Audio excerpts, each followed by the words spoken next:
First time আমি suicide attempt করে ফেলছি একদম, এমন কত স্টুপিডিটি করছিলাম, লাইক হয়তো আল্লাহর অশেষ রহমতে আমি ওই দিন ফিরে আসছি। আমার না হলে আই থিঙ্ক ফিরে আসা সম্ভব ছিল না, যেটা আমি করছি। কান্ট লিভ এমবিএ বিল্ডিং এর টপ ফ্লোরে দাঁড়ায়, I can't live, I have to jump. তখন আমার কাছে মনে হয়েছে যে আমি আর নিজের লাইফটা লিড করতে চাচ্ছি না, কিন্তু আমাকে করতে হচ্ছে। আমি চাচ্ছি না কিন্তু আমাকে জোর করে করতে হচ্ছে, কজ আমার বাবা মার জন্য, কারণ আমি ছাড়া ওদের কি হবে। আসসালামু আলাইকুম সুপ্রিয় দর্শকবৃন্দ, জীবন মানেই সংগ্রাম, জীবন মানেই লড়াই। প্রত্যেকটা মানুষের জীবনে এরকম লড়াই এবং সংগ্রামের কিছু গল্প থাকে। তো আজকের আমাদের একজন অতিথি নিয়ে এসেছি আমরা, আদিবা সাবের খান, যিনি ঢাকা বিশ্ববিদ্যালয়তে পড়াশোনা করছেন। তো আজকের এপিসোডে আমরা তার জীবনের লড়াই এবং সংগ্রামের তোড়াই ওতরাই বিষয়গুলো জানবো তার নিজ মুখে, এবং আশা করছি তার এই গল্পটা শুনে দেখে আপনারা বুঝতে পারবেন যে একটা লাইফ আসলে কতটা সংগ্রামের হতে পারে, কতটা কষ্টের হতে পারে, সেই কষ্টের পর আসলে ফলাফলটা কেমন হতে পারে, সেই ফলাফলটা অর্জন করতে হলে তার পিছনে তার স্ট্রাগলটা কি ছিল, সব কিছু আমরা তার গল্পের মাধ্যমে জানবো। তো কেমন আছেন আপনি? আলহামদুলিল্লাহ ভালো। তো আপনার হচ্ছে ঢাকা বিশ্ববিদ্যালয়ে চান্স পাওয়া, এটা আমরা অনেক পরে আসবো। একটু আপনার শৈশবকাল থেকে আমি একটু জানতে চাচ্ছি দর্শকদের উদ্দেশ্যে, একটু শৈশব থেকে যদি আপনার গল্পটা শুরু করতেন। ওকে, আমি ছোটবেলায় আমার বেড়ে ওঠা হলো গাজীপুরে আমার জন্মস্থান। আমি ছোটবেলায় বাবা মার সাথে ওইখানেই বেড়ে উঠছি। ছোটবেলা থেকে আমি মানে আদিবা নামের সাথেই কি পড়াশোনা, আচ্ছা, ছোটবেলা থেকে আমি পড়াশোনা প্রেমী। একদম ছোট বয়সে থেকে ক্লাস প্লে নার্সারি থেকে আমি কি ফার্স্ট সেকেন্ড থার্ড এই ট্যাগ নিয়ে বড় হয়েছে, এরকম টাইপের। সো আমার বাবা মার এক্সপেকটেশনও আমার উপর অনেক বেশি, একদম ডে ওয়ান থেকে। অ্যান্ড ফাইনালি আমার নিজের মাইন্ডটাও না ওইভাবে বেড়ে উঠছে ছোটোবেলা থেকে।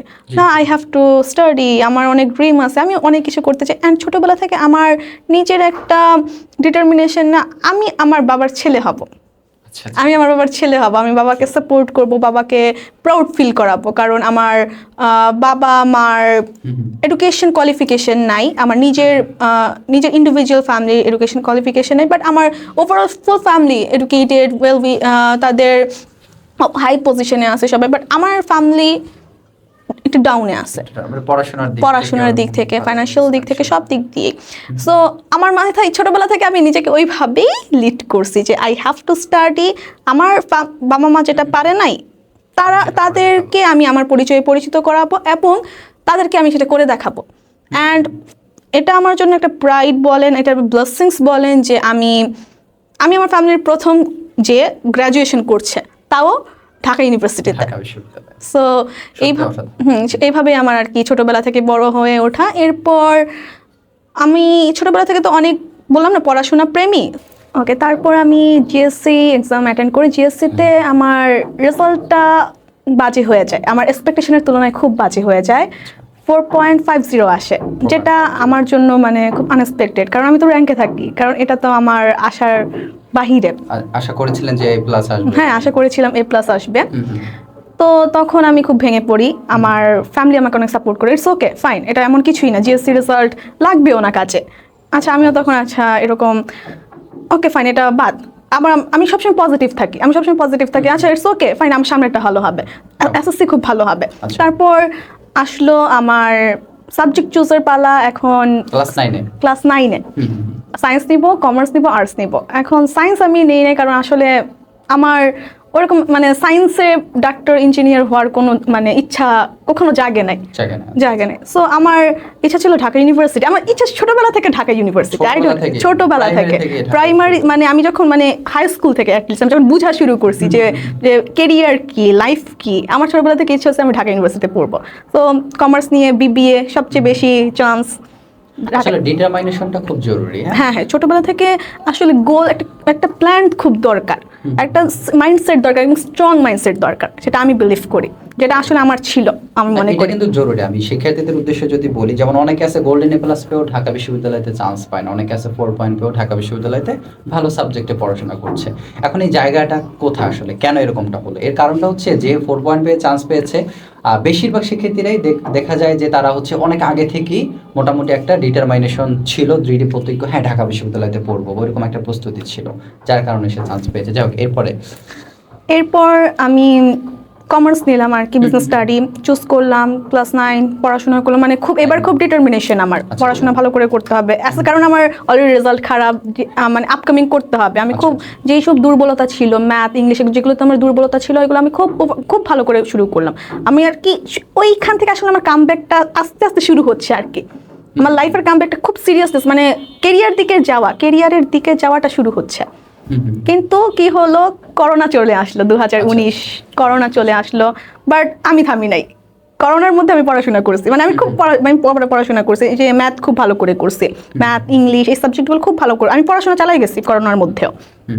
এরপর কি হলো যে এসএসসি পরীক্ষা নিয়ে আমাদের কিন্তু, আমি কিন্তু 21 ব্যাচ, এসএসসি পরীক্ষা নিয়ে কিন্তু আমাদের খুব মানে কি হবে না এরকম একটা সিচুয়েশন ছিল, বাট আমার পড়াশোনা আমি চালাই গেছি। ইভেন আমার করোনার মধ্যে আমার প্রাইভেট টিউটর বাসায় এসে আমাকে পড়াইছে, এরকম যে কি আমি তো হচ্ছে না, আমি তো পারবো না, যদি হঠাৎ করে পরীক্ষা হয়ে যায় কি হবে। তো পরীক্ষা হলো না আর কি, আমাদের 3টা সাবজেক্টে পরীক্ষা হলো, ওভারঅল সাবজেক্টে পরীক্ষা হইলো না। হ্যাঁ, বাট তখন ওইটা হার্ড হয়েছে যে কি আমি তো এবার প্রিপেয়ার্ড, এবার তো হইলো না, কেন হইলো না? আচ্ছা হলো না, তো ওইটার কারণে কি হইলো, আমার এসএসসির জিপিএটা খারাপ হয়ে গেল, কারণ 4.50 সাথে মার্চ করে আসছে রেজাল্ট। তো এটা আমি একটু শিক্ষার্থীদের, যেমন অটো পাসের বিষয় হয়তো অনেকে জানো না, অনেক শিক্ষার্থী আছে যে অনেকে হয়তো এইচএসসি তে অনেক ভালো করতো, যেমন আদিবার ক্ষেত্রে হতে গিয়েছিল প্রায়, কিন্তু অটো পাসের কারণে যেটা হয়েছে, ওই যে জেএসসি এবং পিএসসি যে রেজাল্ট আছে ওইটার উপর ম্যাপিং করেই মূলত রেজাল্টটা দেওয়া, যার কারণে কিন্তু কাঙ্ক্ষিত রেজাল্টটা সে মানে নিজের যোগ্যতাটা এভাবে প্রকাশ করতে পারে না। তারপরে এরপর বাকি যে 3টা পরীক্ষা দিলাম সেই 3টায় খুব ভালো আসছে, খুব ভালো মার্কস আসছে। আর এবার এসএসসিতে জিপিএ আসলো 4.83, তো ওইটাও আমার জন্য ডিসঅ্যাপয়েন্টিং। এটা তো হলো না, কারণ আমি তো জানি এটা আমাকে এফেক্ট করবে ফিউচারে আমার এফেক্ট করবে, কারণ এসএসসির একটা ম্যান্ডেটরি একটা জিপিএ, এটা আমার ইউনিভার্সিটিতে চান্স পাওয়ার ক্ষেত্রে এফেক্ট করবে, লাইফ একটা সিভিতে উঠে যাচ্ছে, এটা আমার এটা একটা গুড পয়েন্টস ছিল আমার জন্য, যেটা অ্যাটেইন করা আমার জন্য দরকার ছিল। বাট আচ্ছা, ইটস ওকে, ফাইন।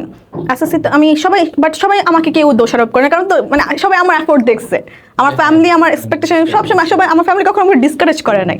আমার বাবা মা, আমার এক্সটেন্ডেড যে ফ্যামিলি, আমার কাকা ফুপু, মানে সবাই আমাকে নিয়ে সবসময় কি থাকতো, মানে তাতে গুড ভাইব দিত, না ও পারবে, ও কিছু একটা করবে, ওর ইচ্ছা আছে, ওর আগ্রহ আছে, ও পারবে।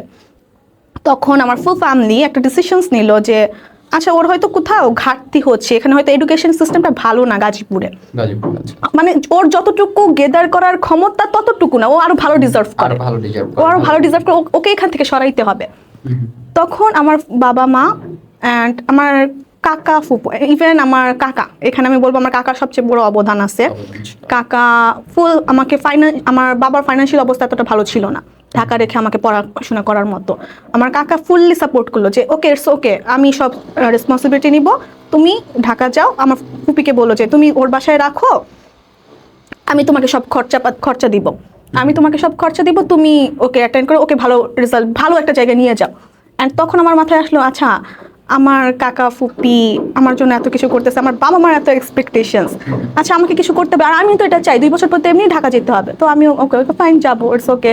বাট আমার তো কষ্ট তো লাগলোই যে আমার জন্মস্থান ছেড়ে চলে আসছি, বাবা মাকে ছেড়ে চলে আসছি, যে বাবা মার কাছে এত বছর ছিলাম, তো চলে আসছি।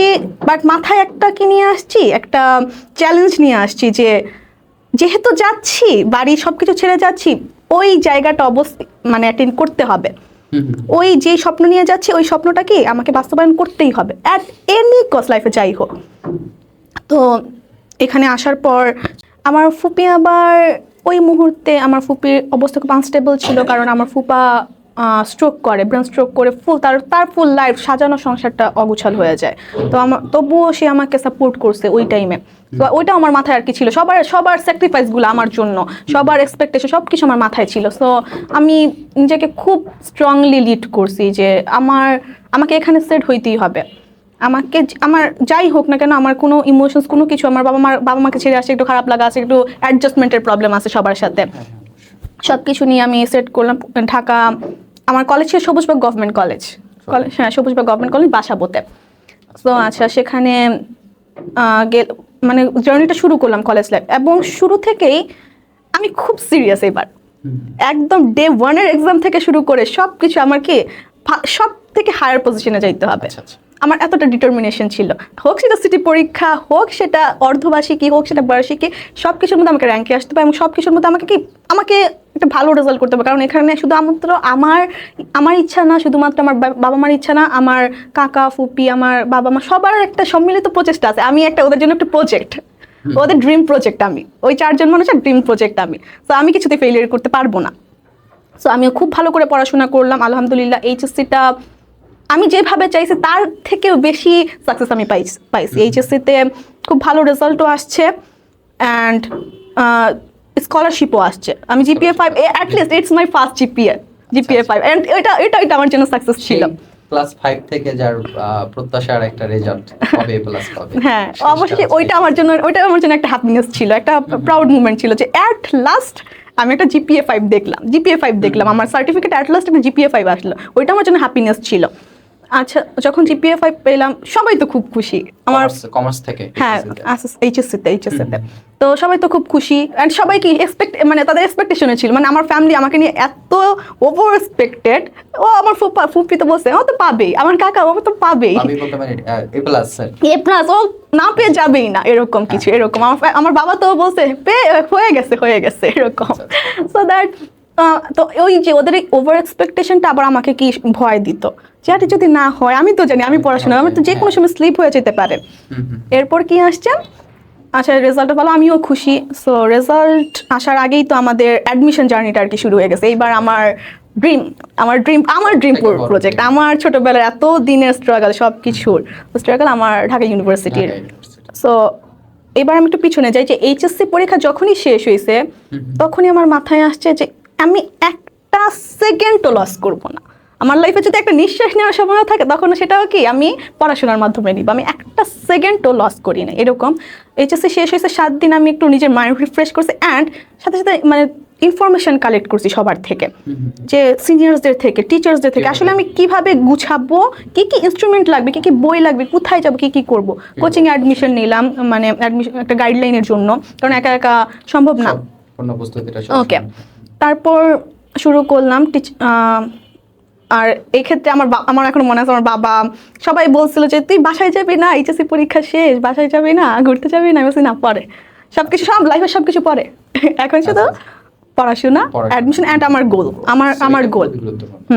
সো আমি এমনভাবে স্টার্ট করলাম, মানে আমি এক প্রকার পাগলের মতো পড়াশোনা করছি। আমার লাইফে সবচেয়ে বেশি পড়াশোনা আমি করছি এইচএসসি লেভেল, অ্যাডমিশন লেভেল। মোটামুটি কেমন সময় ছিল প্রতিদিন, কেমন সময়, কত ঘন্টা পড়াশোনা? আমি এমনও গেছে 10 থেকে 12 ঘন্টা, ইভেন অ্যাট লিস্ট 10 ঘন্টা ছিল এরকম। অ্যান্ড 10 ঘন্টা ছিল পড়াশোনার টাইমটা, মানে অ্যাট লিস্ট আমি যতক্ষণ সজাগ ছিলাম ততক্ষণ আমি পড়াশোনা। ইভেন কারণ কি আমি ওই রকমভাবে নিজের ইভেন আমি এমনও কি ছিল, এতটা ডেসপারেট ছিলাম, আমি সব কিছু টাইম গুনে করতাম, আমি খাইতাম টাইম গুনে হয়তো এগুলো একটু বেশি, এগুলো করার দরকার নাই। আমার ভিতরে একটু ভীতি ছিল, ওভার এক্সপেকটেশন ছিল আমার ফ্যামিলির। আমার মাথায় একটা ইয়ে ছিল যে কোনোভাবে কি আমি আমার এফোর্ট যাতে কম না হয়। আমি করছি, আমি পারি না, ইটস ওকে, বাট আমার কারণে হয় নাই, ইটস নট, মানে আমার এফোর্ট কম দেওয়ার কারণে হয় না, এটা আমি মানতে পারবো না। এফোর্টের জায়গাটা 100% দিতে হবে, তারপর ফাইনাল জাম্প, এটা আমার মাইন্ডসেট। এরপর আসলাম, আচ্ছা বললাম না আমি সবকিছু টাইম ম্যানেজ করে করতাম, আমি গোসল করতাম টাইম ম্যানেজ করে, খাবার খাইতাম টাইম ম্যানেজ করে, আর সব এভরিডে পড়াশোনা। আমার একটা দুর্বলতার জায়গা ছিল ইংলিশ, আমার একটা দুর্বল, ছোট, হ্যাঁ এটা আসলে কমার্স ব্যাকগ্রাউন্ডে সবার থাকে, কিন্তু আমার ছিল আরো বেশি। আমার ছোট, মানে আমার প্রাইমারি এডুকেশন থেকে শুরু করে আমার ইংলিশের বেসমেন্টটা আর কি গড়া হয় নাই। আমি সব সাবজেক্টে খুব ভালো করতাম, কিন্তু ইংলিশের কারণে আমি পিছায় যাইতাম, কারণ ইংলিশে আমার বেসমেন্টটা একদমই হয় নাই। ইংলিশ আমি একদমই পারতামও না। ইভেন শুধু আমি এখন দেখছি আমার না, আমি যেসব স্টুডেন্টস পড়াই ওদেরও এখন ইংলিশের এরকম বেসমেন্টটা নাই, আসলে অনেকের থাকে না। জি, এই ইংলিশের এরকম আমারটা একটু বেশি ছিল। আমার কলেজ লাইফে ইংলিশ পরীক্ষার সময় এমন হয়েছে, ইংলিশ পরীক্ষার আগে আমি অজ্ঞান হয়ে গেছি ভয়ে, কারণ আমি এতটা ভীত। আমার বাসায় সবাই হাসতো আমার ইংলিশ পরীক্ষা যদি বলতাম কালকে আমার ইংলিশ পরীক্ষা, হাসতো মানে কারণ সবাই জানতো আমি যে কতটা ভীতু ইংলিশের জন্য। সো আর ঢাকা ইউনিভার্সিটিতে চান্স পেতে হলে ইংলিশে মাস্ট বি পাস করতে হবে। তুমি যে বাকি সব সাবজেক্টে যতই পাও তোমাকে ইংলিশে পাস করতে হবে, কিন্তু আমি তখনও পর্যন্ত ইংলিশটা ভালো করতে পারলাম না। ইংলিশটা গুছাই উঠতে পারলাম অ্যাডমিশনের সময়টাতে। সো ওইটা আমাকে খুব কষ্ট দিত। আমি কাউকে বলতাম না, কিন্তু আমাকে কষ্ট দিত। আমি একা একা প্র্যাকটিস করতাম, দেখতাম একটা হচ্ছে না। আমি ওই যে একটা টপিক পড়ে এক্সারসাইজ অনেক বুক ছিল আমার কাছে, সেগুলো কি একা সেলফ টেস্ট দিতাম আর কি। সেলফ টেস্টে দিতে গেতাম, আমি প্রতিটা বার ফেল করতেছি। এন্ড আমি যখন এটা দেখতাম তখন আমি একা একা ভয়টা বেড়ে যাচ্ছে। দিনের পর দিন আমি চেষ্টা করতেছি, কিচ্ছু হচ্ছে না। কিন্তু আমি তো কাউকে বলতেও পারতেছি না, কারণ তো সবাই তো আমার জন্য এক্সপেকটেশন নিয়ে আসে। টিচারদের সাথে কাউন্সিলিং করছে, টিচাররা বলছে প্র্যাকটিস করো হয়ে যাবে। টিচাররা সিনিয়র্সরা বলে হয়ে যাবে, কারণ ওরা তো জানে আসলে হয়ে যায়, সত্যিই হয়ে যায় ওইভাবে। কিন্তু এগুলো আসলে আচ্ছা আমার ক্ষেত্রে আমি যত ফেইলিয়ারের শিকার হয়েছি, যত ব্যর্থতা আসছে, আমি তত বেশি স্ট্রং হয়ে ফিরে আসছি। অনেকে হয়তো ভেঙে যায়, কিন্তু আমি তত বেশি নিজেকে স্ট্রং করে নিয়ে আসছি। এটাই অনেক গুরুত্বপূর্ণ। অনেক শিক্ষার্থীরা আছে কি, যেমন আপনি যেমন ইংলিশে ভয় পান, বা অনেকে ইংলিশে যারা দেখা গেছে দুর্বল, তারা চিন্তা হয় তাহলে আমি ঢাকা ইউনিভার্সিটি অ্যাডমিশন দিয়ে কি করবো। কিন্তু আমরা শুনবো তার ইংলিশে এত ভয় থাকা সত্ত্বেও সে আসলে কোন জায়গাটা জয় করতে পারছে, সেটা আমরা কিছুক্ষণ পরে কিন্তু ভালোভাবে বুঝতে পারবো। এরপরে আর কি এরকম ভাবে আমার অ্যাডমিশন জার্নিটা, মানে এই তো 3 মাস গেল, 4 মাস গেল আর কি। আমাদের তো 6 মাস টাইম পেয়েছিলাম আমরা মূলত। আচ্ছা। এখন 3-4 গেল, এইভাবেই যাচ্ছিল। তবে আমার একটা রীতি ছিল শুরু থেকেই যে আমি কি করব, পড়া জমাবো না প্রথম থেকেই। আমার ছোটবেলা থেকে আমার এটাই, আমি পড়া জমাই না আর কি। পড়া জমাবো না, পড়া একদিন প্রতিদিনের সেটা প্রতিদিন আমি পড়তাম, আবার রিভিশন সবকিছু আমার শৃঙ্খলার মধ্যেই ছিল। আর আমি যে বললাম না, আমি যে অ্যাটলিস্ট যদি 10 ঘন্টাও পড়ি, আমি 5 ঘন্টা ইংলিশ পড়তাম, আর বাকি 5 ঘন্টা কি ছিল আমার অন্যান্য সাবজেক্ট, কারণ আমি জানি ইংলিশ আমার বেশি এফোর্ট দিতে হবে।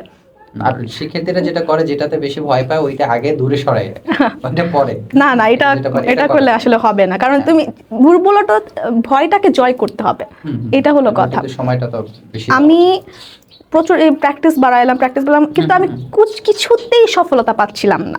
আমি যতগুলা পারছিলাম না। আর যদি একদম টানটানে পাস করতাম অ্যাডমিশন কোচিং এর পরীক্ষাগুলোতে, বেশিরভাগই ফেল ইংলিশে। আর যদি পাস করতাম সেটা কি হইতো, টানটানে পাস। কিন্তু আমার বাকি সাবজেক্টগুলো খুব ভালো নাম্বার। এইসবের কারণে আমি খুব র্যাঙ্কেও আসতাম, অ্যাডমিশন কোচিং এ খুব পরীক্ষাগুলোতে র্যাঙ্কেও আসতাম ভালো। ওইগুলো আবার আমাকে আমার ফ্যামিলিকে আবার কি করতো, পজিটিভনেস দিত যে আচ্ছা ও র্যাঙ্কেও আসতেছে, তাহলে তো ভালো চান্স পেয়ে যাবে। কিন্তু আমি তো জানি আমার ইংলিশে টান অবস্থা বা ফেলিং অবস্থা, আমি তো ওইগুলোর মধ্যে আসি। আচ্ছা খুব ভালো, তবুও আমি বললাম না আমি নিজেকে থামাই নাই, আমি একদিনের জন্য নিজেকে থামাই নাই।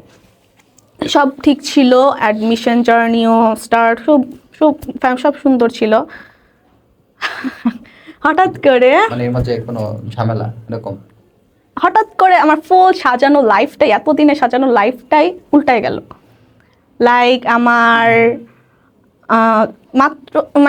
তখন মাত্র 40 দিন বাকি, আমার এখনো মনে আছে, আমার 40 দিন বাকি পরীক্ষার, অ্যাডমিশন টেস্টের, আমার এত প্রতীক্ষিত পরীক্ষার আর মাত্র 40 দিন বাকি। কি হইলো যে আমার বাবা হঠাৎ করে স্ট্রোক করে। আমার বাবা হলো আমার ফুল ওয়ার্ল্ড। এক কথা, আমার বাবা আমার বেস্ট ফ্রেন্ড, আমার ফুল ওয়ার্ল্ড। আমি এত কিছু করতেছি তাকে প্রাউড ফিল করার জন্য।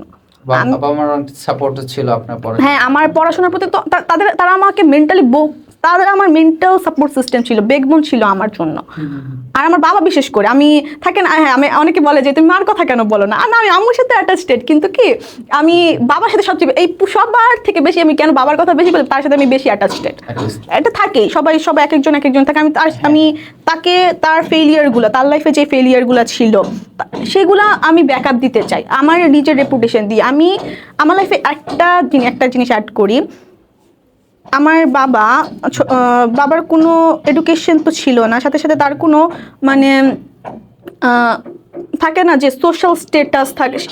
আমার ফ্যামিলি খুব ইনরিচ ফ্যামিলি, ইংলিশ ফ্যামিলি, সবার খুব নাম ডাক এরকম টাইপের সব কিছুতে আছে, কিন্তু ইন্ডিভিজুয়ালি মানে বলে না যে এই বাবার পরিচয়ে পরিচিত, হ্যাঁ হ্যাঁ হ্যাঁ এই জিনিসটা আমি কখনো গেইন করতে পারি না, যে অন্যরা যেমন বলে আমার বাবা এটা, আমার বাবা ওইটা।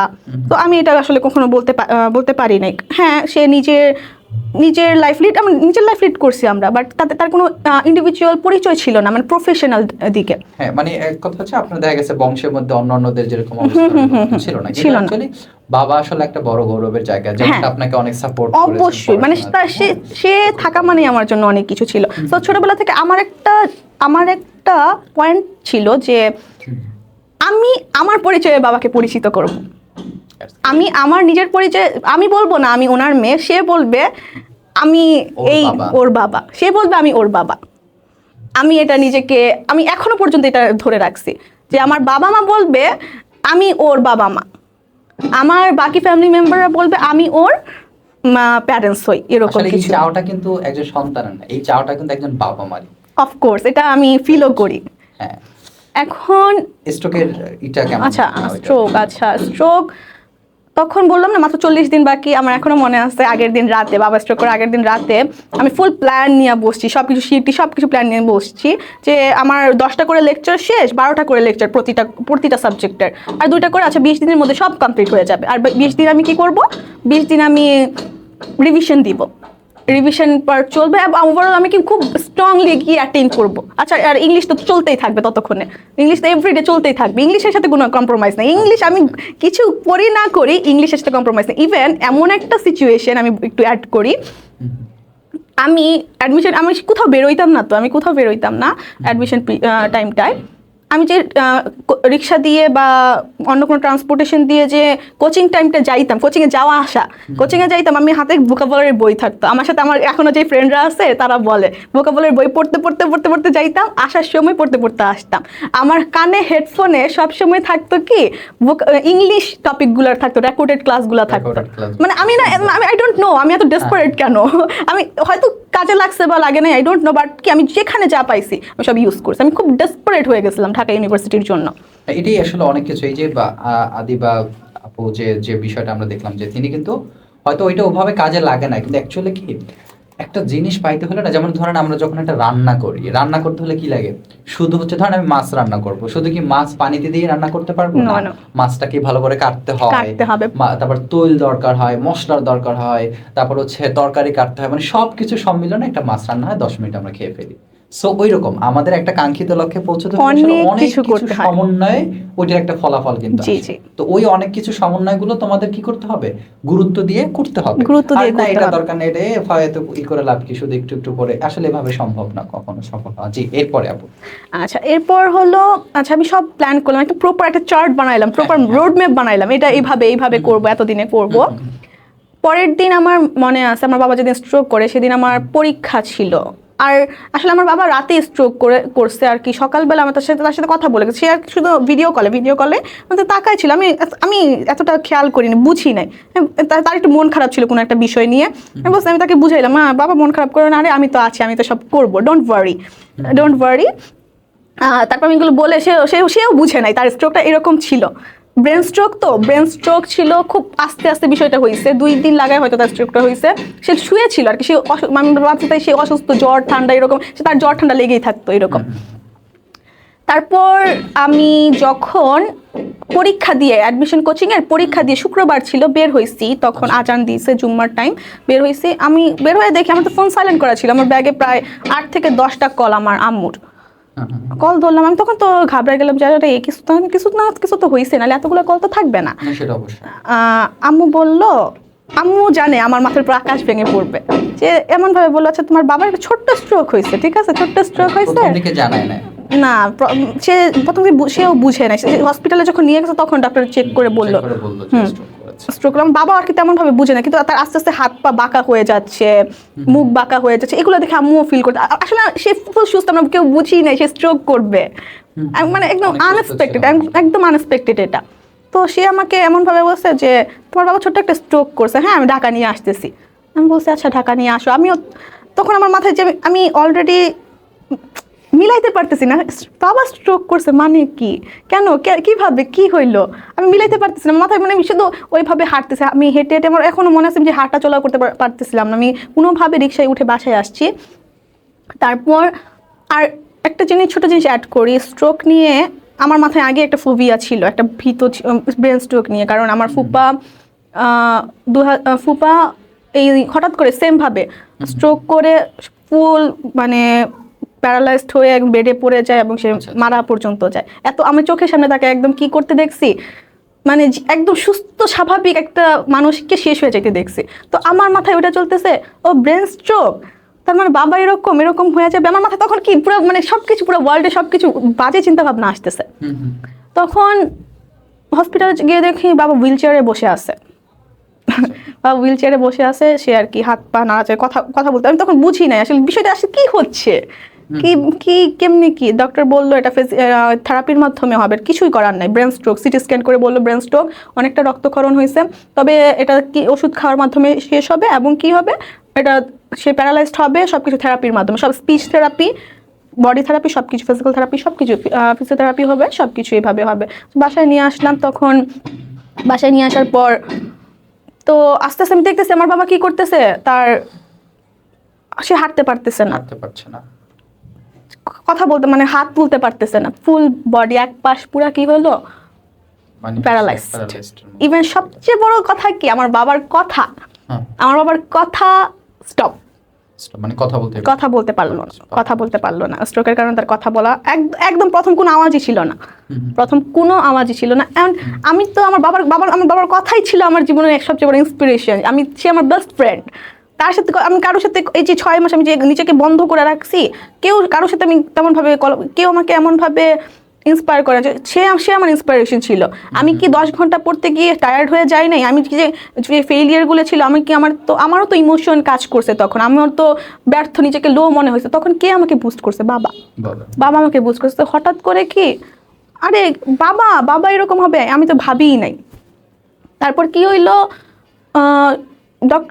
ডক্টর বলছে যে এমনও হইতে পারে আপনার বাবা অনেক 5 বছরে হয়তো উঠতে পারবে না। আমার ফ্যামিলিদের বলছে, আমাকে তখন পরে, আমি পরে জানছি এগুলো আর কি। কিন্তু আলহামদুলিল্লাহ আমার বাবার খুব নিজের ইচ্ছা ছিল, নিজের ইচ্ছায় সে কি করছে, নিজে থেরাপির সাথে রেসপন্স করছে, সে বডি রেসপন্স করছে, তাকে থেরাপি দেওয়া শুরু হইলো, সে আস্তে আস্তে রেসপন্স করা শুরু করলো। কিন্তু আমি তাকে নিয়ে খুব বিজি হয়ে গেলাম ওই মুহূর্তে। কিন্তু আর আমার জন্য তখন 4th টাইম পড়াশোনা করার জন্য মাত্র 40 দিন, হয়তো 30 দিন এরকম আছে। কিন্তু তখন আমার ফ্যামিলি খেয়াল করলো যে আমি তো কিছুই করতেছি না, আমি পড়াশোনা করাচ্ছি। যখন সবাই কি করতেছে, একদম ধুমায়া পড়তেছে, ডক্টর এরকম বললো, একটা থেরাপিস্ট বললো যে ভাওয়েল শিখাও বাবাকে ভাওয়েল শিখায়, সে যদি এই আওয়াজগুলি করতে পারে, এ ই আই ও ইউ যদি আওয়াজটা করতে পারে, তাহলে সব কথা বলবে। বাচ্চারা প্রথমে ভাওয়েলই শিখে, তাকে ফুল মানে একটা স্ট্রোক পেশেন্ট মানে সে আবার বাচ্চা, সে তাকে আবার হাঁটা শিখাইতে হবে। বাবা যেমন ছোটবেলা হাঁটা শিখাইছে, এবার বাবাকে হাঁটা শিখাইতে হবে দৌড়ে। বাবা কথা বলা ভুলে গেছে, আবার বাচ্চার মতো কথা বলা শিখাইতে হবে, এরকম। তো তখন আমি ওই টাইমে যখন আমাকে সবচেয়ে বেশি পড়াশোনা করার কথা, ওই টাইমে বাবাকে এ ই আই ও ইউ শিখাচ্ছিলাম। আমার ফুল ফ্যামিলি আমাকে অনেক সাপোর্ট করছে, আদারওয়াইজ আমি কখনো এটা ওভারকাম করতে পারতাম না। আমার ফুল জার্নিতে আমার ফুল ওভারঅল ফ্যামিলি, আমার বাবা মা অনলি না, আমার ওভারঅল ফ্যামিলি সবাই সাপোর্ট করছে এটাতে। তখন আমাকে তারাও বলছে তুমি পড়তেছো না কেন, পড়তে যাও। ইভেন বাবাকে যে সে কিছু বুঝে না, সেও আমাকে পড়ার জন্য, ওই অবস্থায় সে নিজের দিন দুনিয়ায় কিছু বুঝে না, তখন পড়ার জন্য যে হঠাৎ করে বলতেছে যে যাও আমি পড়তে যাই। ওই মুহূর্তে কিন্তু আমার তো নিজেকে আমি মানাতে পারছিলাম না ওই মুহূর্তে। আমি এত সিরিয়াস, তখন আমি অ্যাডমিশন কোচিং ক্লাসগুলো মিস দেওয়া শুরু করলাম, আস্তে আস্তে মিস দেওয়া শুরু। আমি বাসায় বললাম না, বাসায় বললে তো আমাকে পাঠাবে, আমি বললাম না, আমি মিস দেওয়া শুরু করলাম। আমি পড়াশোনা, আমি বই খাতা খুলে বসে আছি, কেন আমার পরিবার বলতেছে পড়তে, কিন্তু আমি তো পড়তে পারতেছি না। আমার মাথায় বিভিন্ন জিনিস আসছে যে বাবা স্ট্রোক, কেমনে কি হবে, কেমনে কি রেসপন্সিবল, অনেক কিছু বিষয় তো থাকবে। তারপর আমার ফ্যামিলি এটা খেয়াল করলো যে আমার কাউন্সিলিং দরকার, আমার পড়া হচ্ছে না। তারা আমাকে বললো ডোন্ট ওয়ারি, আমরা আছি, আমরা আছি। তোমাকে এখন এই মুহূর্তে কাজ করতে হবে, তখন এই মুহূর্তে এসে তুমি পিছিয়ে যেতে পারো না, তোমার এত স্ট্রাগল। সবাই দেখছে আমি কত রাত জেগে পড়ছি, ছোট থেকে ছোট থেকে একটা স্বপ্ন। আর আমার অ্যাডমিশন জার্নিতে আমি এত এফোর্ট দিছি, এত এফোর্ট দিছি। মাঝে এরকম একটা ঘটনা বলি যে আমার অ্যাজমা প্রবলেম আছে, আমার খুব সহজে ঠান্ডা জ্বর এগুলো লেগে যায়। আমি বেশি এফোর্ট দিতে পারি না নিজের সাথে। তো আমার যখন ঠান্ডা লাগতো, আমি কি আবার ঠান্ডার ওষুধ খেলে, ছোট একটা ঠান্ডার ওষুধ খেলেই মানে একটু ঘুমাইলে ঠিক হয়ে যায়। কিন্তু ওই মুহূর্তে আমি ঠান্ডার ওষুধ তো নিতাম না, যে ঠান্ডার ওষুধ নিলে তো আমি ঘুমাইলে তো আমি ওই দিনটা লস্ট হইলে তো আমার পড়াশোনাটা হবে না ওই দিনের। আমি এতটা ডেসপারেট ছিলাম তখন আমি নিজেই ভাবলাম, আরে আমি এত ডেসপারেট ছিলাম, এত রাত আমার মতো ঘুমাইতে ইচ্ছা করছে, আমি ঘুমাই নাই। আমার এত ঘুমাইতে শীতের মধ্যে কম্বল নিয়ে পড়ছি টেবিলের মধ্যে, এত সব কিছু করছে। এই মুহূর্তে আসলে আমার পিছানো কথা না। আমার আর কি মাঝে মাঝে ব্রেকডাউন হলে আমার কি আসে, পজিটিভনেস ফিরে আসে। বললাম না, যতটা ভাঙি ততটা আমি বোল্ডলি আবার ফিরে আসি। হুট করে আমার মধ্যে পরীক্ষা আসতেছে, হ্যাঁ, তখন আমার কিছু ফ্রেন্ডসরাও আছে, আমাকে বুঝাইলো যে তুই যদি ঢাকা ইউনিভার্সিটিতে চান্স পাওয়া যাস, তোর বাবা দেখবি লাফ দিয়ে সুস্থ হয়ে যাবে। আচ্ছা, তোর বাবা দেখবি লাফ দিয়ে সুস্থ হয়ে যাবে। তখন আমার এরকম মাথায় আসলো, হ্যাঁ এটা হবে, এটা হইতে পারে। তখন আমার ফ্যামিলি আর কি দেখলো যে আমি আমার বাবার পাশ থেকে নড়তেছি না, তারা গাজীপুর পাঠাইলো বাবাকে, বাবা আম্মু সবাই গাজীপুর চলে গেলো। ওরা ঢাকায় ছিল, গাজীপুর চলে গেল। আমি যেতে দিতে চাইনি প্রথমে, যে আমিও চলে যাব, তোমরা গেলে আমিও চলে যাবো, আমি অ্যাডমিশন কোচিং করবো না, আমি ওইখানে যাবো, ওইখানে গিয়ে ওইখানে পড়ে তারপরে এসে পরীক্ষা দিব। কিন্তু এটা কখনো সম্ভব না। আমি যদি ওই ট্র্যাকটায় যদি চলে যাইতাম তখন হইতো না। আচ্ছা, তারপর আমি রাজি হইলাম কোনো না কোনোভাবে। বাবাকে ওরা পাঠাইলো গাজীপুর, কিন্তু আমার মাথায় তো টেনশন আছে। টেনশন নিয়ে আমি আবার কি বললাম, আচ্ছা সব পজ করে দিলাম, আমি সব ভুলে গেলাম। সব পজ করে দিয়ে আমি আবার ব্যাক করলাম পড়াশোনায়। যে তখন মাত্র আছে 20 দিন বাকি আছে, এত ঝামেলার পরে মাত্র 20 দিন আছে। বই খুলে দেখি আমি সবকিছু ভুলে গেছি। আমি যেখানে আমি একটা লাইনও বাদ দিই নাই, শীট বলেন বই বলেন কিচ্ছু একটা লাইনও আমি বাদ দিই নাই, আমি সব ভুলে গেলাম। সব ভুলে যাওয়ার পরে ফাইনালি আমি মানে এরকম একটা ফিল আসলো, আচ্ছা আমি এখন কি করব। মানে আমি তখন আবার লস্ট হয়ে গেছি, যে এখন তো আমার দ্বারা সম্ভব না, আমার দ্বারা আর সম্ভব হবে না, শেষ। তখন আমাকে একজন বললো যে তুমি এখন আবার নতুন করে শুরু করো। সবাই এখন কি হয়ে গেছে, সবাই এখন লাস্টের পর্যায়ে আছে, সবাই একটু উইক হবে।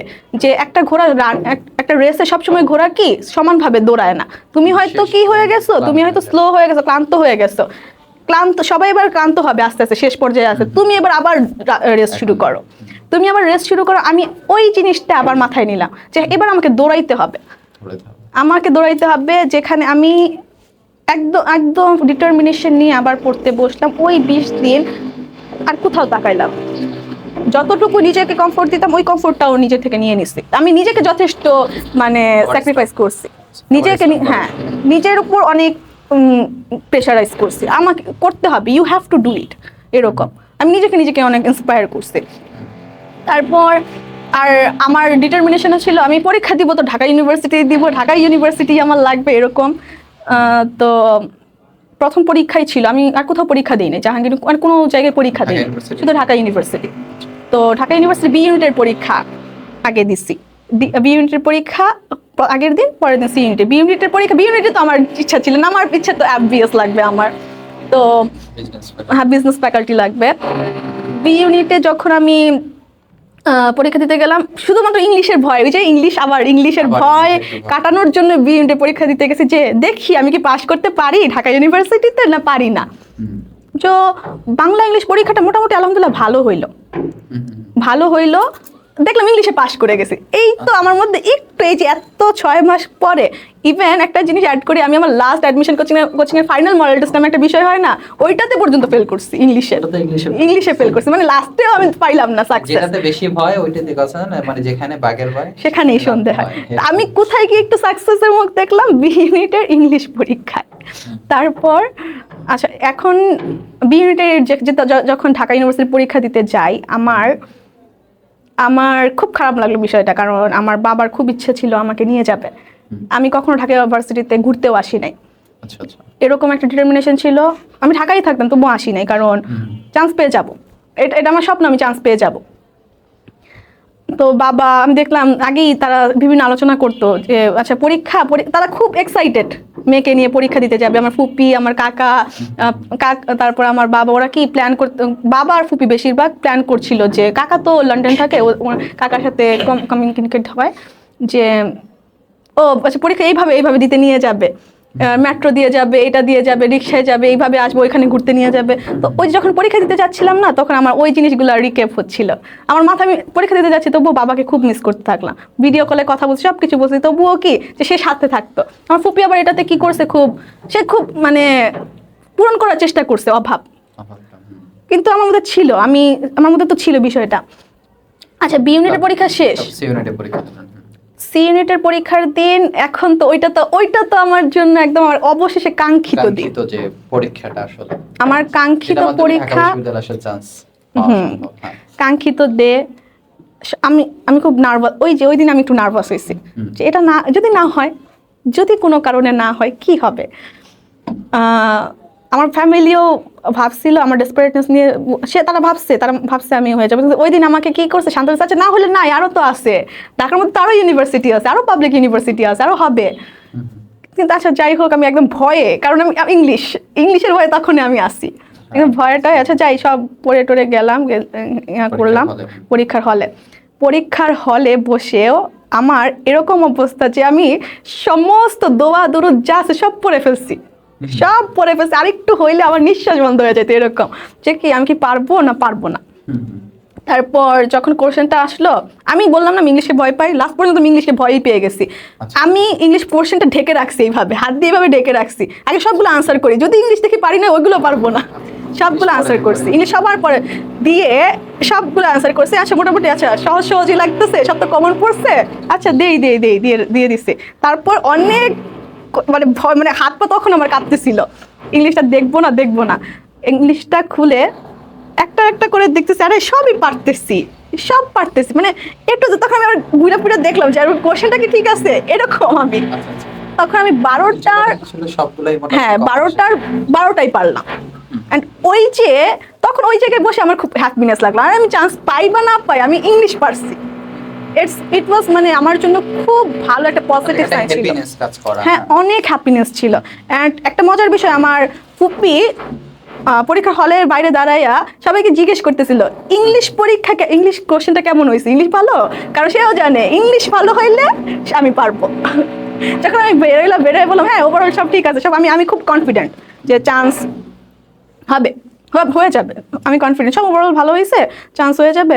এখন আমি আর কোথাও পরীক্ষার দিলাম না, কিন্তু ভিতরে আর কি, ভিতরে তো একটু ভয় তো আছেই যে যদি না হয়।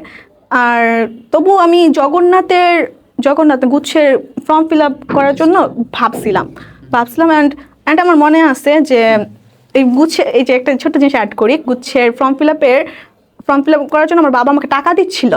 টাকা দেওয়ার সময় আমাদেরকে তাকায় বলছে লাস্ট, এটা স্যার স্ট্রোক হওয়ার আগে লাস্ট, তার সাথে ফিজিক্যাল কনভারসেশন আমার, সে আমি বলছিল যে এই টাকাটা শুধুই দিচ্ছে, এটা শুধু লাগবেও না, তোমার ঢাকা ইউনিভার্সিটি এসে যাবে, তোমার এই টাকাটা লাগবেও না।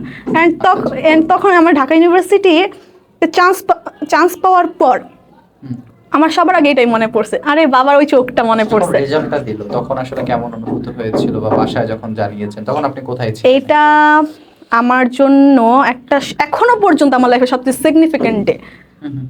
যেদিন ঢাকা ইউনিভার্সিটির রেজাল্ট, আমাদের রেজাল্ট হয়েছে 3:30টার দিকে, একসাথে ঢাকা ইউনিভার্সিটি সব ইউনিটের রেজাল্ট দিছে। আমার আব্বু গাজীপুরে, আমার কাকা তখন বাংলাদেশে ছিল, আমি আমার ফুপির বাসায় তখন, আমরা সবাই একসাথে বসে, আমার ফুপি, আমার দুই ফুফাতো বোন আর কি, 2 বোন বসে সবার ফোনে কি করে রাখছে, মেসেজ টাইপ করে রাখছে, বা ওয়েবসাইটে ঢুকে বসে আছে, জাস্ট রেজাল্ট পাবলিশ করবে, ওরা ঢুকে জানবে, সবাই সবার জায়গা থেকে। আমার আম্মু বসে নামাজ পড়তেছে, সবাই তখন রোজা ছিল আর কি, রোজার সময়, মানে ইফতারের ঠিক আগে আমরা রেজাল্টটা জানছি। আমার আপু হঠাৎ করে ফোন দিয়ে জানেন, আমরা কেউ রেজাল্ট পাই না, আমাদের একটা মানে টেন্ডেন্সি আছে, আমরা আপু সবসময় রেজাল্ট পাই সবার আগে। উনি দেখে সবার আগে সেই রেজাল্ট, সে ফোন দিয়ে বললো হ্যাঁ আসছে, বি ইউনিট আসেনি, সি ইউনিট আসছে, সি ইউনিটে আলহামদুলিল্লাহ আসছে, সি ইউনিটে। অ্যান্ড সাথে সাথে আমি আমার লাইফের সবচেয়ে সিগনিফিকেন্ট 4 জন মানুষ, আমার বাবা, মা, কাকা, ফুপি, ওদেরকে একসাথে খুশিতে কান্না করতে দেখছি। অ্যান্ড ওই সময় এক জায়গায় ছিলেন? আমি আমার ফুপির সাথে ছিলাম, আমার কাকা আমার ফোনে ছিল, বাবা আরেকটা ফোনে ছিল। অ্যান্ড আমার কাছে মনে হয়েছে যে কিছু হলেও লাইফে করতে পারছে। অ্যান্ড অবশেষে ইটস মাই ড্রিম, আমি আমার ড্রিম অ্যাচিভ করতে পারছি। ওই দিন আমার মনে হয়েছে না আমি পারছি, সেরা মুহূর্ত আসলে আমার লাইফে এখনো পর্যন্ত বেস্ট মুভমেন্ট ওইটা।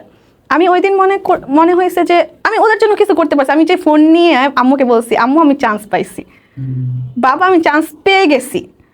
ইট was amazing for me, it was amazing for me. And তবে তখন একটা জিনিস কষ্ট লাগছে কি, আমার বাবা তখনও কথা বলতে পারে না।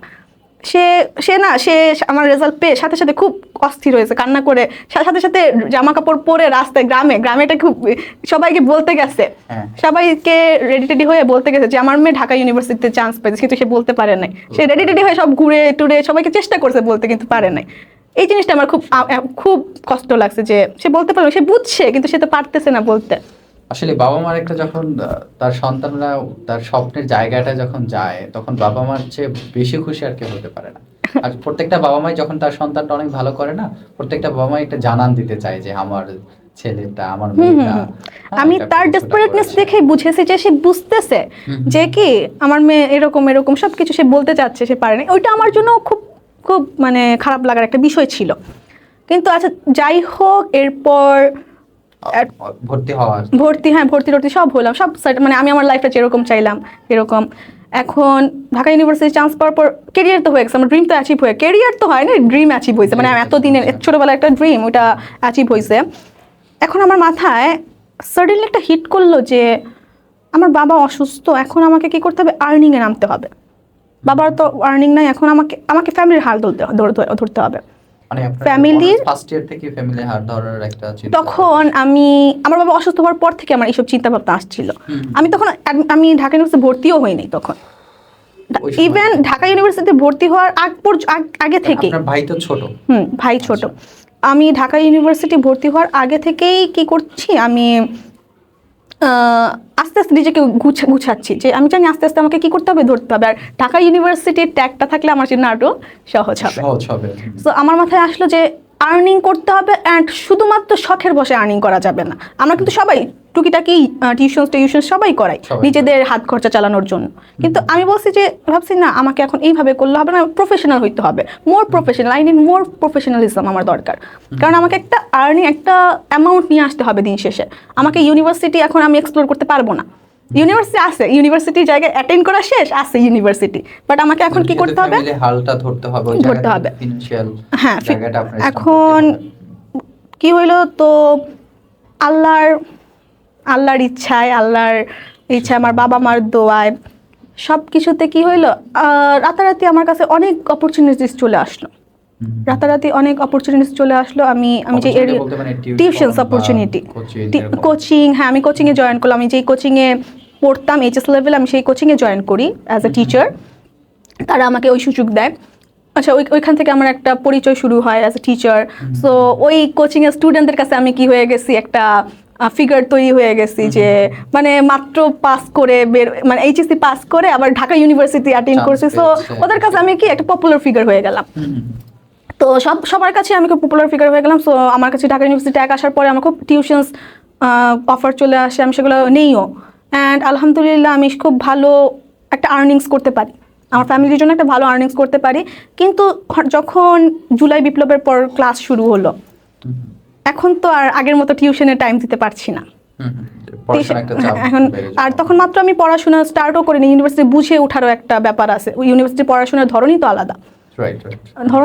আচ্ছা, ওই আমার ফার্স্ট সেমিস্টারটা আমার একটু অনেক প্রবলেম হয়েছে। আমি এমনও হয়েছে, আচ্ছা লাস্টে অনেকগুলো ক্লাস না করে চলে আসতাম। তো তখনও কি আমার ওই টিচার, আমার ডিপার্টমেন্টের টিচাররা আমাকে অনেক হেল্প করে। এটা হয়তো সবাই জানে না, বাট আমার ডিপার্টমেন্টের টিচাররা আমাকে খুব সাপোর্ট করে। তার ভেরি সাপোর্টিভ আমার ডিপার্টমেন্ট আমার প্রতি।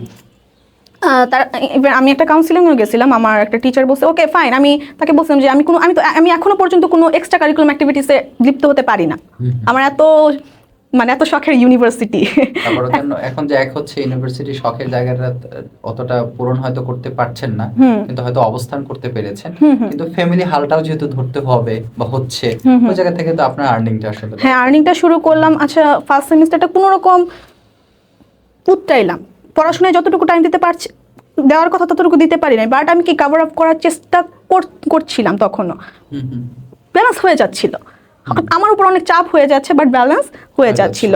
দেখা যায় এমনও হয় সিন্স তখন থেকে এখনো পর্যন্ত এমনও হয় আমি সকালবেলা অ্যাজ এ স্টুডেন্ট আমার লাইফটা লিড করি, 8টার সময় নিজে ক্লাস করতে ইউনিভার্সিটিতে আসি, এরপর কি আসে, এরপর ক্লাসের সাথে সাথে আমি অ্যাজ এ টিচার হয়ে যাই।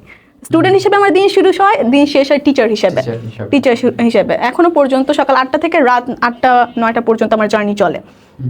বাট ইটস ওকে, এটা আমি ওইটার সাথে আমি ক্যাপেবল হয়ে গেছে, ওইটার সাথে কোপ আপ করে নিছি। আমি সব ঠিক চলছিল, সব কিছু সুন্দর চলছিল। আমি ছোটবেলা থেকে যেমনভাবে ইমাজিন করছি নিজের লাইফটা, যে আমি এই পজিশনে যাব, এইভাবে নিজের ফ্যামিলিকে সাপোর্ট করব, মাঝখানে একটা ইনসিডেন্ট হয়েছে, আমার বাবা স্ট্রোক করছে, না করলে হয়তো আমি এতটা নিতাম না। অ্যান্ড এর জন্য আমি কি করি, সব কিছুর একটা ভালো দিক আছে, আমি এটাই করতে চাইছি, হয়তো নেগেটিভলি করছি বাট কি করছি এটার আমি পজিটিভলি নিছি। অ্যান্ড আলহামদুলিল্লাহ খুব ভালোভাবে চলতেছিলাম। আমার একটা সোশ্যাল ইমেজ তৈরি হয়ে গেল, ফ্যামিলির মধ্যে একটা রেপুটেশনস চলে আসলো, সবাই বললো মেয়েটা তো খুব ভালোভাবে পড়াশোনা করছে, বাবা মাকে সাপোর্ট করছে, ফ্যামিলির সবাই আমাকে খুব ভালো বলতে শুরু করলো, সোশ্যাল একটা ইমেজ তৈরি হইলো অ্যাজ এ টিচার এরিয়াতে আমার একটা সোশ্যাল ইমেজ তৈরি হইলো, সব কিছু ভালো চলছিল। এখন সাডেনলি আমার লাইফে একটা আনএক্সপেক্টেড ঘটনা হয়, টোটালি আনএক্সপেক্টেড একটা স্ক্যামের ভিকটিম আমি হয়ে যাই। স্ক্যামের ভিকটিম বলতে কেউ কোনো প্রতারণা ট্রিটেড হওয়ার মতো একটা পর্যায়ে পড়ে যাই, বা আমার দ্বারা ভুল হয়ে যায় এরকম কিছু। ওইটা থেকে আমার এই যে ছোটবেলা থেকে এত স্ট্রাগল, এত কিছু, এই যে আমার লাইফের ইন্টারনাল এত স্ট্রাগল, আমি কখনো মেন্টালি এতটা ব্রেক হই নাই যতটা এইটার কারণে ব্রেক হয়েছি। কারণ আমি এই ট্রিটেডের কারণে কি হয়েছি, আমি আমার এত সাপোর্টিভ ফ্যামিলি থেকে নিজেকে সরাই আনছি, আমি ফ্যামিলিকে ডিসরেসপেক্ট করে তাদের থেকে নিজেকে মুভ করে নিছি, তাদের সাথে আমার এত ভালো কম্বিনেশন ব্রেক হয়, হঠাৎ ওই সমস্যাটার কারণে আমার ফ্যামিলি থেকে আমি সরে গেছি, মুভ হয়ে গেছে, আমার সোশ্যাল ইমেজটাও খারাপ হয়ে গেছে, যেখানে আমার কোনো ফল্ট ছিল না। যেখানে আমার টোটালি একদমই ফল্ট ছিল না, যেটা সিচুয়েশনটা এমনভাবে ক্রিয়েটেড হয়েছে, আমার নিজের কিছু এগ্রেসিভ কারণ ছিল, ওইগুলোর কারণে হয়েছে। But I am not the আমি রং না, আই এম নট রং, ঠিক আছে? ওই সিচুয়েশন এরকম সিচুয়েশন ফাঁদ বলতে না, ওই সিচুয়েশনটা ওই ভিকটিমের কারণে আমি এরকম হয়েছি। এই টাইপের একটা ব্যাড ইমপ্যাক্ট কি ছিল?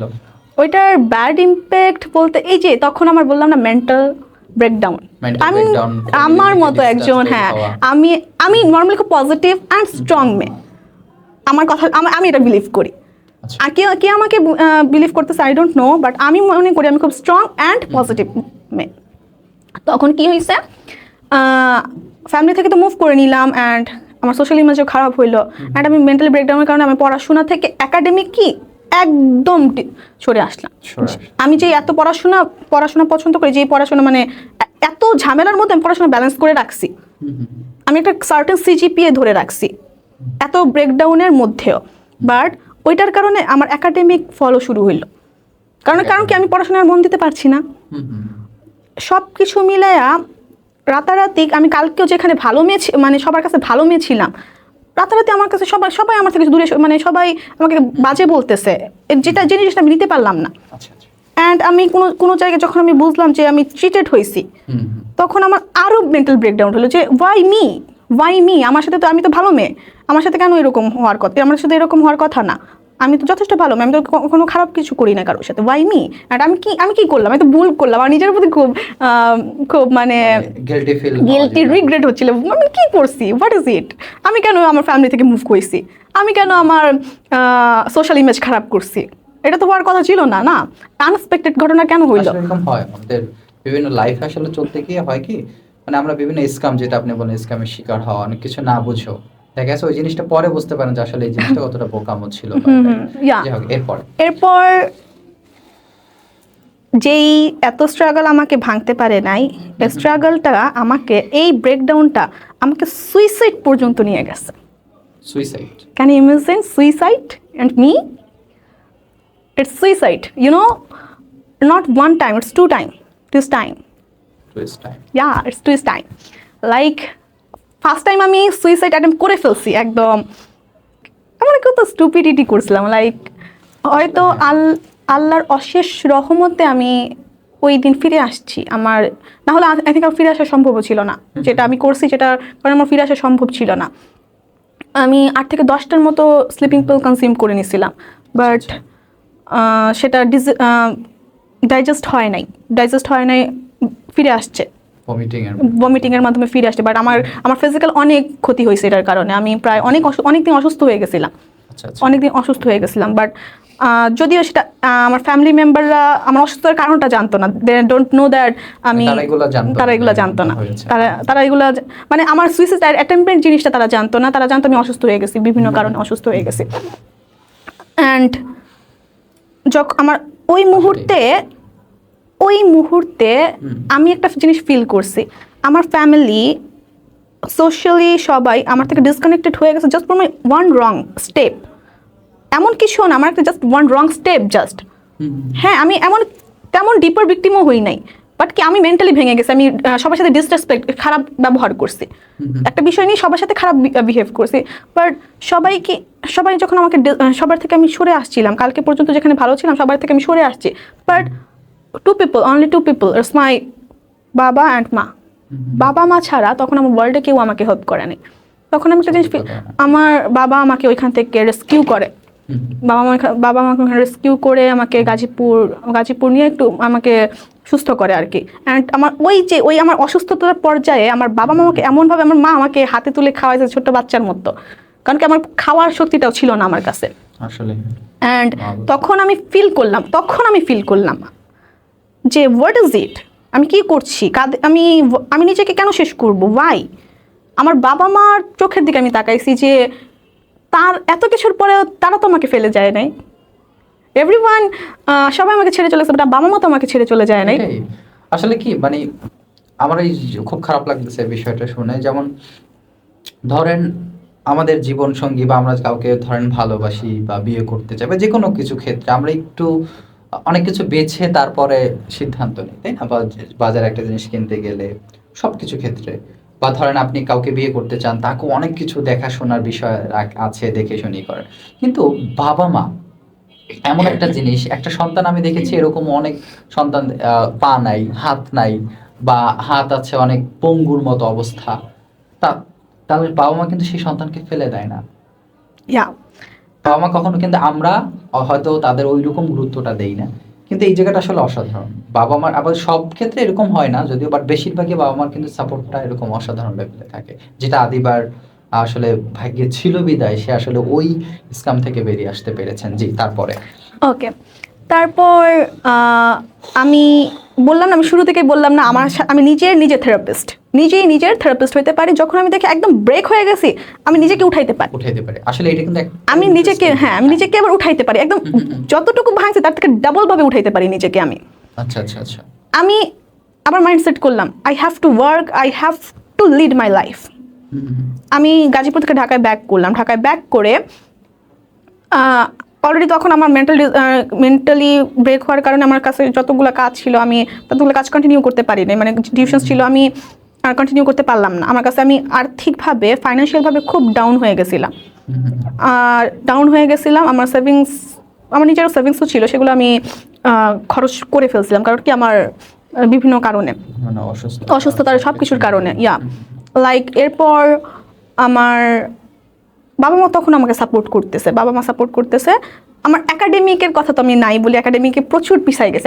আমি আমার থার্ড সেমিস্টারের কোনো ক্লাসও করি নাই, এটা রিসেন্ট ঘটনা, এটা কোনো ক্লাসও করি নাই শুরু থেকে, কারণ এইসব বিভিন্ন ঝামেলার কারণে। হচ্ছে পরিবারের হাল ধরা, তারপর না পরিবারের হাল না, এটা যে ওই জিনিসটা দিয়ে আমি খুব মানে পরিবারের হাল ধরা, এটাও একটা বেসিক দিয়ে কাটানো একদম এডমিশনের শুরুর টাইমটাতে ঢাকা বিশ্ববিদ্যালয়ে চান্স পাওয়ার পরে, এইভাবে স্ক্যামের শিকার হওয়ার পরে তো বাকিটা পুরো সব। এরপর আর কি আমি যখন সাডেনলি আমার কাছে আবার বললাম না ওই যে আল্লাহ, তখন শুরুতে আমার বাবা অসুস্থ হওয়ার পর আমার যে কামব্যাকে আমার যে আল্লাহ যে হঠাৎ করে যে রহমত করছিল, সেই রহমত আবার আসছে আমার উপর।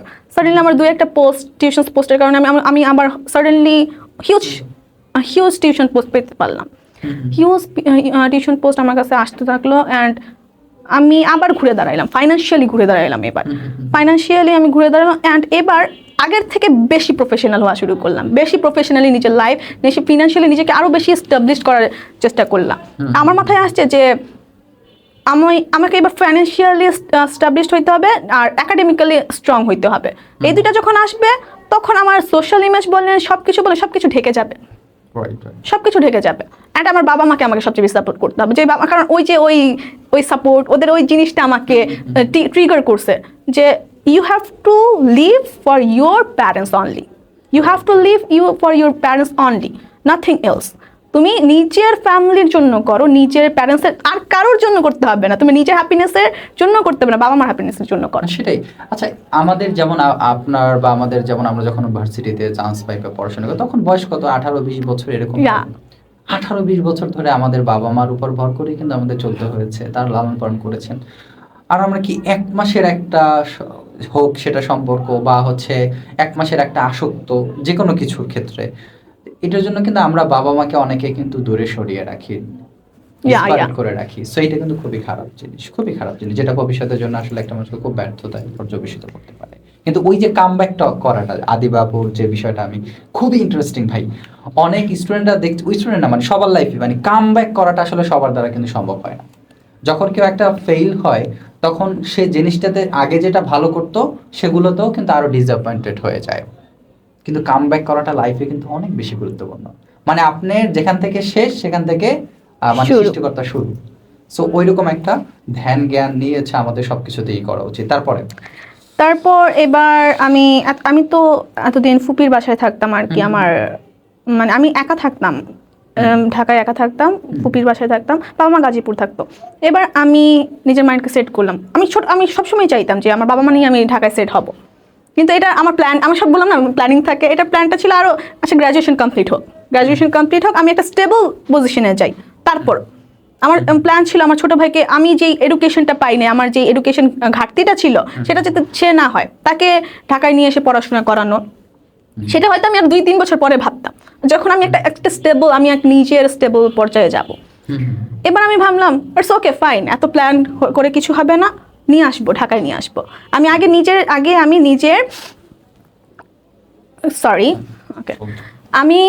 আগে নিজের অবস্থানটা মানে ফাইন্যান্সিয়াল অবস্থানটা রাইজ করলাম।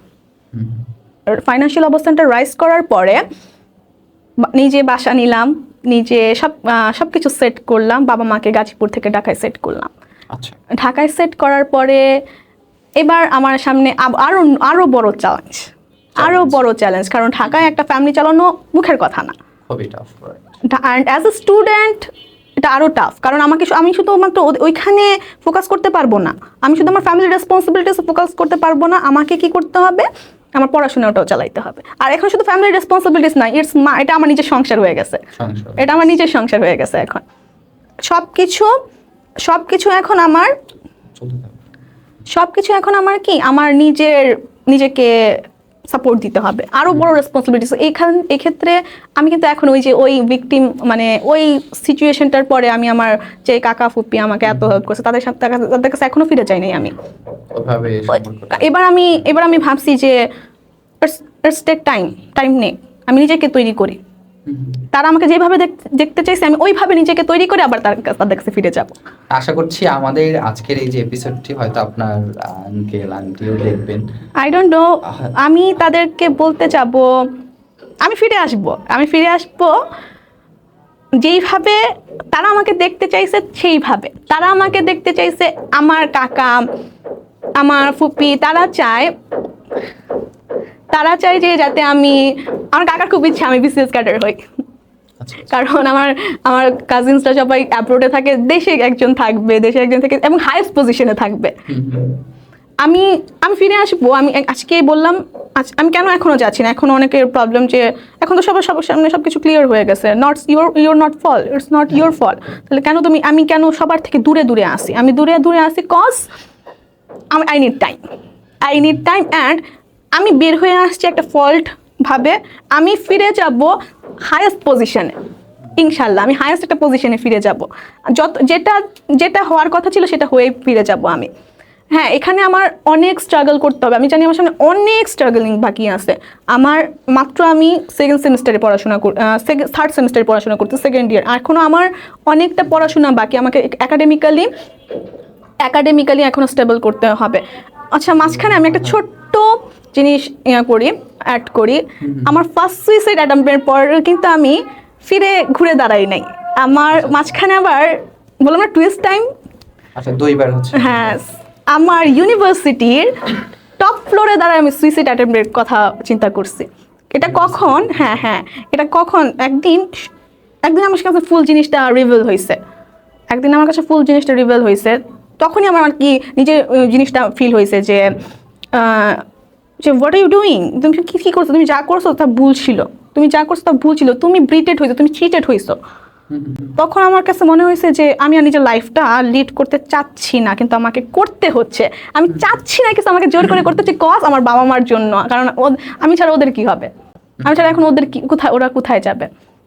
আমি একটা সময় করিডোরে ভাবলাম যে I can't live MBA building এর টপ ফ্লোরে দাঁড়ায়, I can't live, I have to jump. I don't know, certainly আমার মাথায় এরকম চিন্তা হচ্ছে, বাবা মা কই যাবে, আমি না হয় লিড করতে পারলাম না, আমি চলে গেলাম, এরপর বাবা মা কোথায় যাবে, বাবা মার কি হবে। এরপর ওই দিনটা আমি সারাদিন নিজেকে প্যাম্পার করলাম সারাক্ষণ, যে আরও কিছু হইলে ওই দিন আমার মা কেন বললাম না, মা বুঝে যায়,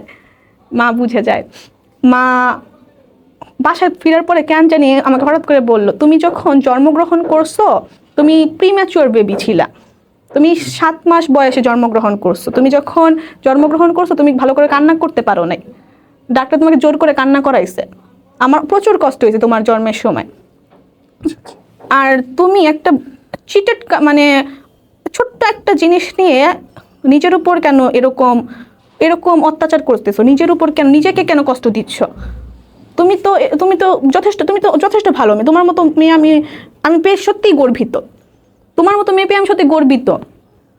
তোমার মতো মেয়ে এরকম না, আমি বরং তোমার বাবার অসুস্থতার সময় আমি তোমাকে দেখে পাইছি, স্ট্রং হয়েছি, তোমার ফ্যামিলি তোমার দিকে তাকায় আসছে, তুমি এত ভালো লাইফ লিড করতেছো, এত ভালো জায়গায়, তোমার সামনে অনেক সম্ভাবনা আছে, ওয়াই আমার চারপাশের মানুষ সবাই আমাকে বুঝাইছে, কিন্তু বললাম না, নিজের রিয়েলাইজেশন যখন আসে না তখন কেউই বুঝে না, যখন আমি নিজে এই জিনিসগুলো মিলাইলাম, রিয়েলাইজ করলাম, অ্যান্ড ওই দিন আমি ঠিক করছি আমি এখন থেকে লাইফে যা করব only for my parents, only for their happiness.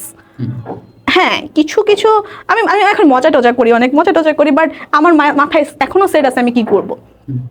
আল্লাহ প্রদত্ত আমার উপরে আমার একটা রহমতি আছে, আল্লাহ আমাকে ব্রেক করলে ডাবল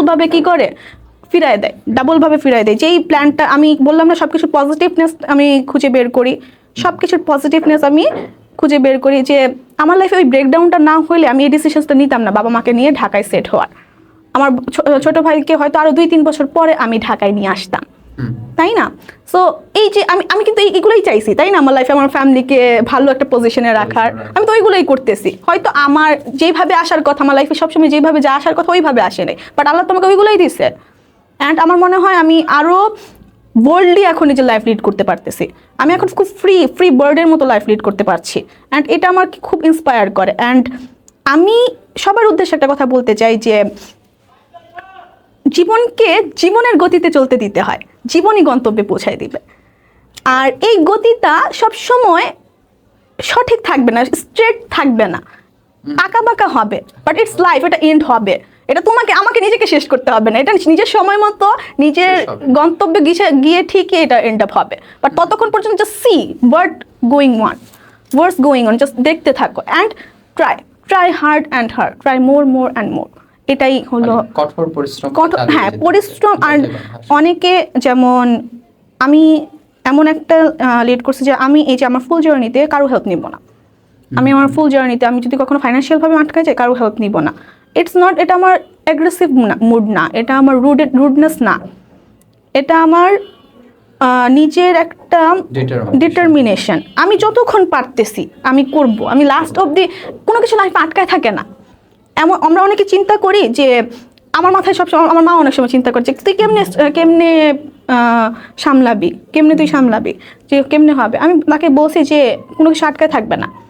আল্লাহ পাক আমাদের রিজিক দিয়ে পাঠাইছে। এমনকি একদিনও হয়েছে যে তুমি না খেয়ে আসো, এমনকি একদিনও হয়েছে আমরা না খেয়ে আসি। হ্যাঁ, কত তো বিপদ আপদ হয়েছিল। এমনকি একদিনও হয়েছে যে আমার এমন এত কিছু তো হওয়ারও কথা ছিল না, আল্লাহ তো সব হয়েছে। তো সবকিছু এন্ড আপ হয়েই যাবে, আমাদের হোপটা রাখতে হবে, পেশেন্সটা রাখতে হবে অ্যান্ড ট্রাই করতে হবে। শুধুমাত্র হোপ আর পেশেন্স দিয়েও হবে না। এটা এই জন্য আল্লাহ তাআলা বলেছেন যে আল্লাহ তাআলা আসলে কোনো ফলাফল দেখে না, কষ্টটা দেখে, চেষ্টাটা দেখে, এন্ড তিনি ফলাফলটা দেয়। সেটা যদি তার জন্য পারফেক্ট হয়, 100% আল্লাহ পাক দেয়। এন্ড আমি এটা খুব বিলিভ করি। এত কিছুর পরে আমি মানে আমার গড, আমার আল্লাহ আমার সাথে আছে, সে কন্টিনিউয়াসলি আমাকে হেল্প করছে। না হলে আমি এক্সিস্টই করতে পারতাম না। আমি একা আমার ফ্যামিলিকে নিয়ে এতটুকু পর্যন্ত এক্সিস্টই করতে পারতাম উইদাউট হেল্প। এখনো লাইক 1-2 মান্থ হয়ে গেছে, এখনো পর্যন্ত আমার এই এতটুকু পর্যন্ত আসতে আমার একটা হিউজ অ্যামাউন্ট খরচ করতে হয়েছে, হিউজ একটা অ্যামাউন্ট। যেখানে আমি ঢাকায় যখন গাজীপুর থেকে ঢাকায় ব্যাক করছি, আমার কাছে জিরো সেভিংস ছিল। জিরো সেভিংস ছিল। আমার বাবা মাকে নিয়ে ঢাকায় সেট হওয়ার পিছনে আমাকে লাখ টাকার উপরেও খরচ করতে হয়েছে। এগুলো কোথা থেকে? জাস্ট আল্লাহ পাক, আল্লাহ আমাকে ওই অপরচুনিটি দিছে। সো দ্যাট আমি কখনো চিন্তা করি না যে আজকের পর ওইটা কী হবে। আমি আমার রেজাল্ট নিয়ে এখন আর চিন্তা করি না, তবে আমি ট্রাই করতে থাকবো। হ্যাঁ, আমার একাডেমিক ফেইলিয়ার, সুইসাইড অ্যাটেম্পগুলো এমনি আমি করতে যাই নাই। তখন কি আমি দেখছি যে আমি একাডেমিক্যালি প্রচুর পিছায় আসছি, আমি সোশ্যালি পিছায়, ইমেজটা নষ্ট হয়েছে, আমার ফ্যামিলির সব কিছু আমি এইভাবে ওই সব ব্যর্থতা ছিল আমার। একাডেমিক্যালি এখনও আমি স্ট্রং না, একাডেমিক বাকিদের তুলনায়, আমার বাকি ফ্রেন্ডসদের তুলনায় এখন আমি বহু পিছিয়ে আছি। বাট আই নো দ্যাট 1টা 2টা 3টা করে হয়েই যাবে। লাস্ট এন্ড আপ হওয়ার আগে যে আমার সাথে আমার ভালো একটা অ্যাটেইনমেন্ট চলে আসবে। আই নো দ্যাট অ্যান্ড আমি সেটা করতে আমি চেষ্টাও করবো। অনেকে বলে যে হাউ ক্যান ইউ ম্যানেজ, তুমি কীভাবে ম্যানেজ করো? আমার কিছু ফ্রেন্ডরাই বলে আমি তো টায়ার্ড। আমার একটা ফ্রেন্ড আছে, সে বলে আমি তো ক্লাস করে টায়ার্ড হয়ে যাই, তুমি কীভাবে করো? ইটস হ্যাবিট, এটা মাইন্ডসেট, এটা অভ্যস্ত এবং কি মাইন্ডসেট। তোমার এটা তোমার মাইন্ডসেট যে তুমি কি কতটুকু পারবা। আমার যখন এমন অনেক দিন যায় আমি সারাদিনের জন্য নিজেকে পজ করি, আজকে আমি কোথাও যাব না, আমি শুধু নিজেকে সেলফ প্যাম্পার করবো। এমন আমাকে অনেক বাজেটিংয়ের মধ্যেও চলতে হয়। এমন অনেক দিন আছে আমি নিজেকে প্যাম্পার করি। আজকে কোনো বাজেট নাই, আজকে কোনো টাইম বাজেটিং নাই, তুমি যা ইচ্ছা তুমি করো। কারণ আমি তো চ্যাটজিপিটি না, রোবট না, আমাকে নিজেকে চার্জ করতে হবে। নিজেকে চার্জ করার জন্য নিজেকে প্যাম্পার করতে হবে, আমি সেটা করি। এটা গুরুত্বপূর্ণ। এখানে একটা বিষয় আছে, যেমন আমাদের যখন কোনো কাজ থাকে না, আমরা নিজেরা যখন বসে থাকি, তখন হয় কি, মানে খারাপ জিনিসটা কিন্তু আপনি চাপে, ভালো জিনিস কখনো আপনি চাপে না, এটা নিজেদের উপরে চাপাইতে হয়। অনেকে এই জায়গাটাতেই অলসতা করে, এই জায়গাটা মনে হয় ভালো লাগতেছে না, এটা দরকার নেই, এগুলো কিসে এত ঝামেলা, যা হবে পরে। না, তুমি যেটা তোমার সাথে ভাববা সেটাই হবে। যদি ভাবো পজিটিভ, হ্যাঁ এটা হবে, ওইটাই হবে। যদি নেগেটিভ ভাবো, ওখানে পজিটিভ থাকলেও কিন্তু নেগেটিভটাই ফাইনালি চলে আসে। সো খুব আসলে জীবনটা নাটকের চেয়েও বড় নাটকীয়। আদিবা ওনার লাইফ স্টোরিটা আসলে অদ্ভুত। সেই ছোট্ট শিশু বাচ্চাটি, যার কিনা শিশুকাল থেকেই স্বপ্ন ছিল ঢাকা বিশ্ববিদ্যালয়তে পড়ার, চিন্তা করতে পেরেছেন।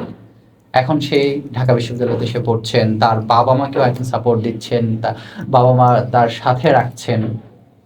এমন এর মাঝখানে আবার কত তোড়াই ওতরাই পার হয়, যেটা আপনারা শুনতে পেরেছেন। তো এই জন্য আমরা বলি যে জীবনটা আসলে নাটকের চেয়েও বড় নাটকীয়। তো সুপ্রিয় দর্শকবৃন্দ, আপনারা আজকের এই এপিসোড থেকে আশা করছি অনেক কিছু শিখতে পেরেছেন। আর আপনাদের যদি কোনো মতামত থাকে, সেটা তো অবশ্যই আমাদেরকে জানাবেন। তো শেষ কোনো যদি শিক্ষার্থীদের উদ্দেশ্যে কিছু বলার থাকে, আপনি বলতে পারেন।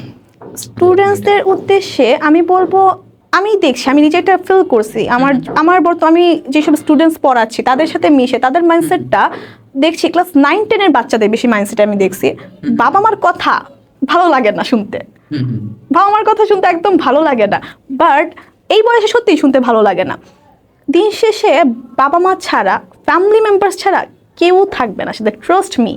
যত ফ্রেন্ডস থাকুক, যত জন থাকুক, বাবা মা ছাড়া, ফ্রেন্ডস ছাড়া, বাবা মা ফ্যামিলি ছাড়া কেউ থাকবে না। তাই এই টাইমটা যে একটা লাইফে একটা টাইম থাকে, এইচএসসি এসএসসি থেকে শুরু হয়ে যায়, এসএসসি থেকে নিজের গ্রাজুয়েশন অবধি, এই কেরিয়ারের সাথে কোনো কিছু কম্প্রোমাইজ করা উচিত না। আমি আমার লাইফের এই পর্যায়ে এসে বুঝছি কেরিয়ারের সাথে কোনো কিছুর স্যাক্রিফাইস করা উচিত না। দিন শেষে নিজের আইডেন্টিটিটা দরকার। কেউ না থাকুক লাইফে, সাথে কেউ না থাকুক, you have to lead, you have to live your life, so you have to make your own career, make your own identity. ঠিক আছে, লাইফে কেউ থাকুক না থাকুক, তোমাকে নিজেকে বিল্ড করতে হবে।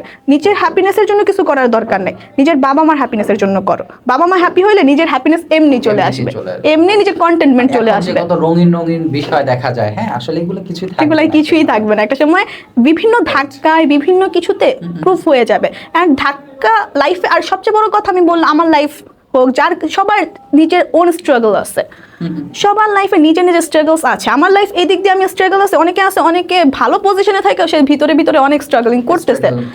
আসলে হ্যাপিনেস ইজ